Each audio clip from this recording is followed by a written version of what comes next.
Welcome to CyberWatch. CyberWatch is produced by Silent Breach, a leading cybersecurity firm specializing in network security and digital asset protection. CyberWatch airs weekly in 10-minute episodes and covers the latest events, technologies, and conversations from across the industry. 90% of the world's data was generated in the last 2 years. To keep pace with this massive proliferation of data creation and transmission, cryptographers have been working overtime to engineer increasingly complex encryption techniques. In truth, the art of cryptography is a double task. First, the information must be encrypted, but then the decryption key must also be made available to the correct, and only the correct, recipient. In some ways, the second task is far more difficult. Here we consider 5 historical methods of encryption as well as several strategies that are employed today. Let's begin with the 5 methods of early cryptography. First off, we have the Caesar cipher. When Julius Caesar needed to send secret messages to his military leaders in the field, he invented something called a substitution cipher. The key to substitution ciphers is the shift value. For example, if we wanted to encrypt the word dog using a shift value of -2, we'd end up with BME by replacing each letter with the one 2 places earlier in the alphabet. Clearly, this form of encryption is hardly secure. It suffers from 3 immediate problems. Firstly, there is the problem of conveying the shift value to the generals on the front. You couldn't exactly print it at the top of the letter. Furthermore, even if the recipient has the shift value, perhaps you included it in an earlier letter, the Caesar cipher suffers from something called patternization. In English, for example, the most common letter is E. Someone wishing to crack the code could simply find the most common letter in the encrypted message, deduce the relevant shift value, and then proceed to decrypt the entire message. Alternatively, you could find the words with only one letter, assume that it's the letter A, and perform a similar deduction. Finally, since there are 25 possible shift values in English, you could simply go through them one by one until you hit upon the correct one. 2. Schedule. A quite different form of encryption was developed by the Spartans that seems, at first glance, to have solved some of the problems above. The schedule cipher was created by taking a short pole, wrapping it in tape, and then writing lengthwise across the pole. Once the tape is unwound from the pole, the text will be illegible. The key, then, is the diameter of the pole used. Of course, the pole diameter used during encryption will still need to be transmitted to the recipient, but at least issues related to patternization are less obvious. However, since the message is written in plain text, in some ways it becomes easier to spot words throughout the sequence. 3. Visionaire. Skipping ahead to 1553, an Italian by the name of Giovan Battista Balasso created an updated version of the Caesar cipher that remained unsolved until 1863, earning it the name of Le Chiffre Indéchiffrable, the indecipherable cipher. In this form, each letter of the message has its own shift value, determined by the cipher key. Accordingly, even if you solve one word in the message, it won't help you in solving the rest of the message, assuming that your cipher key is long enough, as in has enough bits in order not to repeat itself. 4. Vernam. The Vernam cipher, also known as a one-time pad or OTP, is the only existing code that has been mathematically proven to be unbreakable. The trick? Create a Visionaire cipher with a key which has at least as many bits as the message to be concealed, and then destroy the key after each use. The Soviets took this one step further by creating OTPs, which were so small that you needed a special magnifying glass to read them. The idea being that the more layers of randomization that are included in the encryption process will make the decryption process exponentially more difficult. Although mostly defunct, due to the difficulty involved in distributing the keys, OTPs are currently reserved for emergency scenarios in which standard forms of encryption are made unavailable, for example, if electronic communication is cut off. 5. Enigma. The Enigma, used by Germany in World War II, used a method called rotary encryption.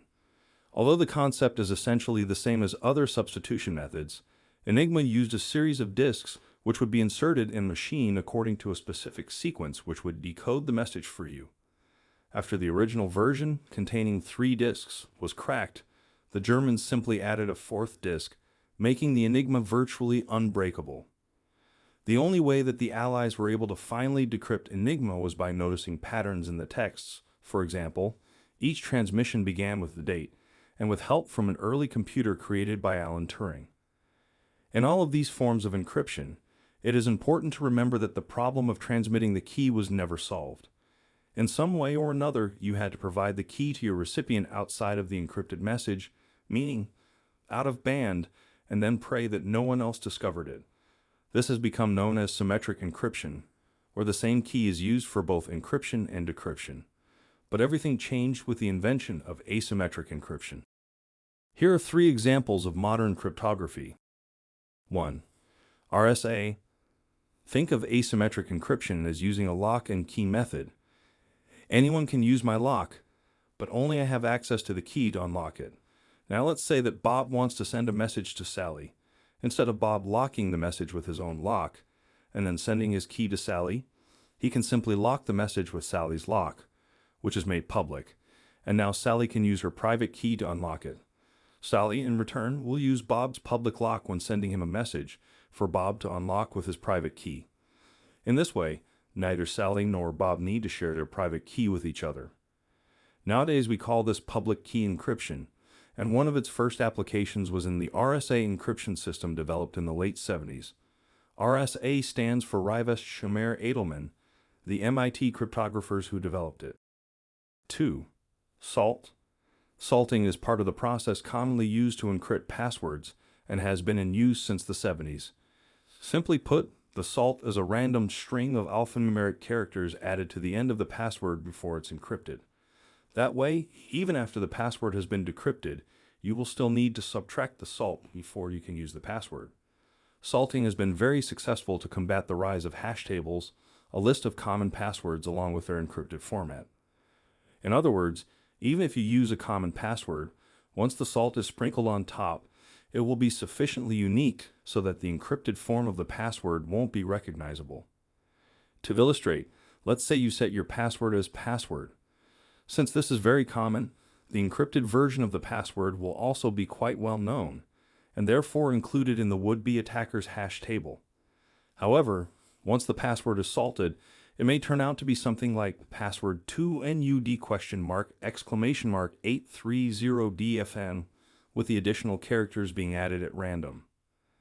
Now, once the salted password is passed through the encryption algorithm, it will produce a unique value that is virtually impossible to reverse engineer. 3. Advanced Encryption Standard, also known as AES. Since 2001, AES has become the default encryption mechanism for the U.S. government. AES relies on a method known as substitution permutation networking, in which the results from the first round of encryption is fed into a second round of encryption, whose results are fed into a third round, and so on. Accordingly, a slight shift in the plaintext will be increasingly magnified through each round of encryption, resulting in an untraceable final product. As AES becomes more accepted, the former encryption standard, the data encryption standard, also known as DES, is considered to be vulnerable and to be avoided. What is the future of cryptography? From behind the screens of increasingly powerful computers, a global battle is being waged between cryptographers and hackers, whether they be state-backed, criminals, anitos, or hobbyists. As technical cryptography has advanced to a stage where it can be virtually impenetrable, hackers have come to increasingly rely on social engineering attacks to create the first crack in the armor of an organization. The future of cryptography lies in developing psychological techniques to both guard against social engineering as well as confuse any potential attackers. 2 particularly successful approaches are two-factor authentication, also known as TFA, and honeypots. A common form of TFA is where an SMS is sent to your phone with a unique PIN that is needed in addition to your password. That way, even if a social hacker was able to get your password, they would still be helpless without access to your phone. Honeypots, on the other hand, involve creating legitimate-seeming data, but isolating it from the main network and monitoring it closely. This has the benefits of tricking the attackers into thinking they've successfully penetrated the network, frustrating the attackers once they realize that they've been fooled, and alerting the organization to the presence of attackers. For better or worse, the weakest link in your organization is almost certainly your people. Accordingly, any cybersecurity strategy must create a dynamic of shared responsibility at its core if it is to be at all effective. This means introducing training workshops, awareness programs, and top-down messaging that shows employees that your organization takes cybersecurity seriously. Cybersecurity is only secure when it's everyone's responsibility. Thank you for listening to Cyberwatch, a Silent Breach podcast. Stay tuned for weekly 10-minute episodes. To learn more about Silent Breach, visit silentbreach.com or follow us on all your favorite social media platforms.